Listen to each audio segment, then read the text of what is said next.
Vamos a hablar a continuación del siglo XVIII, no solo como el momento de antesala de las tres grandes revoluciones que ocurrieron al final del período, la Revolución Norteamericana con la independencia de las 13 colonias inglesas en 1776, la Revolución Francesa en 1789 y la Revolución Hispanoamericana a partir de 1810. El siglo XVIII no debe entenderse solamente como el preámbulo de estos tres grandes movimientos revolucionarios y, en el caso del continente americano, emancipadores también, sino que debe verse al siglo XVIII como un momento importante en la historia de la humanidad que nos deja rendimientos en las ideas políticas, ideas económicas, etc. Yo diría, en primer lugar, si tuviera que destacar una característica central del siglo XVIII, diría que es un siglo de afirmación del poder europeo, es decir, es un momento de auge y crecimiento de Europa, y desde allí Europa es el epicentro de una expansión hacia el resto del mundo.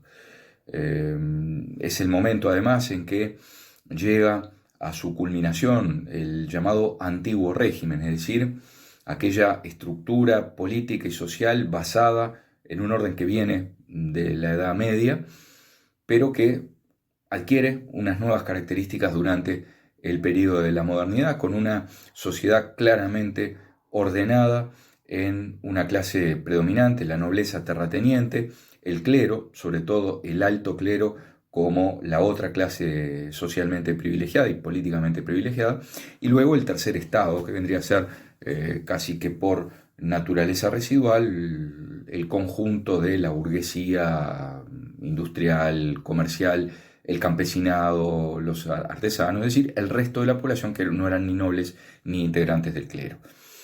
El siglo XVIII entonces marca el momento cumbre de ese antiguo régimen que entra fuertemente en crisis y estalla a fines del periodo, sobre todo a partir de la Revolución Francesa. Si tuviéramos que analizar el siglo XVIII en lo político, económico y en lo social, yo diría, empezando por lo primero, en lo político, vamos a destacar 7 grandes tendencias. En primer lugar, no había todavía un sentimiento nacional. Sí habían estados nacionales, espacios nacionales, pero no ese sentimiento nacionalista típico y propio de lo que será luego el siglo XIX. Segundo lugar, durante el siglo XVIII se produce el ingreso, la entrada de Rusia a la política europea. Es decir, Rusia hasta ese momento tenía su vida independiente del continente europeo y ahora en el siglo XVIII se produce la entrada en el mapa político europeo. Por otra parte, al entrar Rusia en el mapa político europeo, Europa queda definida como un amplio espacio geográfico que va desde las Islas Británicas y el Atlántico en occidente hasta los montes Urales en el este. En cuarto lugar, se produjo un ascenso de Prusia como un reino emergente, importante, que luego fue la locomotora, la gran fuerza de tracción hacia la unidad alemana en la década de 1870. Paralelamente, en el este de Europa se produjo un debilitamiento progresivo del Imperio Otomano, lo que llevará a su caída a comienzos del siglo XX. En sexto lugar, hay que destacar un escenario ampliado de conflictos donde las rivalidades europeas se trasladan muchas veces a los mares y al Nuevo Mundo. Se produce por primera vez una mundialización de los conflictos, lo cual es relevante pensando en lo que luego fueron en el siglo XX las guerras mundiales.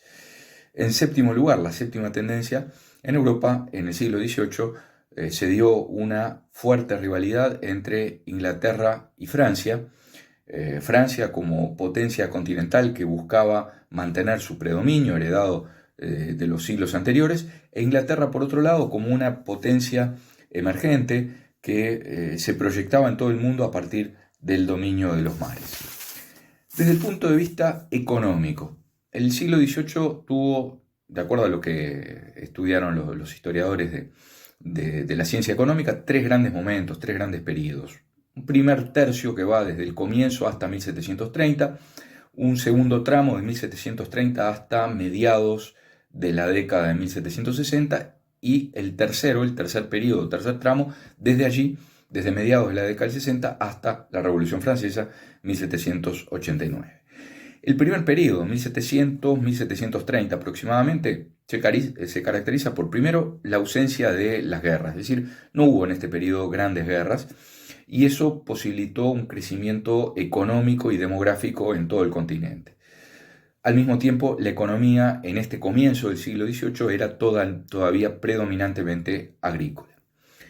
El segundo tramo, es decir, 1730 a mediados de la década de 1760, se caracterizó por el desarrollo del comercio, tampoco se produjeron grandes guerras, hubo un proceso sostenido de alza de los precios, algo que no se producía en Europa hacía bastante tiempo, y sobre todo es el momento de el auge de la revolución industrial del maquinismo en Inglaterra. El tercer tercio, es decir, desde mediados de la década de 1760 hasta la Revolución Francesa, 1789, se caracterizó por tres grandes procesos. En primer lugar, una concentración de los capitales fundamentalmente en Inglaterra. En segundo lugar, un empobrecimiento general de los campesinos y de los artesanos. Y en tercer término, tuvo lugar una mejora constante, importante en todo lo que son los transportes y las comunicaciones. Desde el punto de vista social, primero lo ya dicho, el crecimiento demográfico en toda Europa. Es además el comienzo de una etapa de movilidad social. Hasta entonces la sociedad europea era una sociedad muy cerrada, con muy pocas oportunidades de ascenso social, que se empieza a generar a partir del crecimiento, sobre todo de la burguesía. En tercer lugar, yo destacaría un predominio de lo masculino y una situación todavía de rezago de la mujer que no ocupa posiciones importantes. En cuarto lugar, el ascenso de la burguesía conforme se produce la revolución industrial, sobre todo en Inglaterra, pero la nobleza y el alto clero retienen todavía posiciones de predominio y de poder. Como otra característica social, destacaría el movimiento de migración hacia las colonias. Esto tanto en las colonias francesas e inglesas de Norteamérica, como las colonias españolas de el sur de Norteamérica, Centroamérica y toda Sudamérica, y lo mismo podríamos decir respecto del Brasil. Es decir, hay un fuerte desplazamiento, un movimiento importante que va desde Europa hacia América, y esto constituye una novedad. Y en lo interno, en Europa, se da el llamado éxodo rural, es decir, una constante migración desde el campo hacia las ciudades conforme se desarrolla la revolución industrial.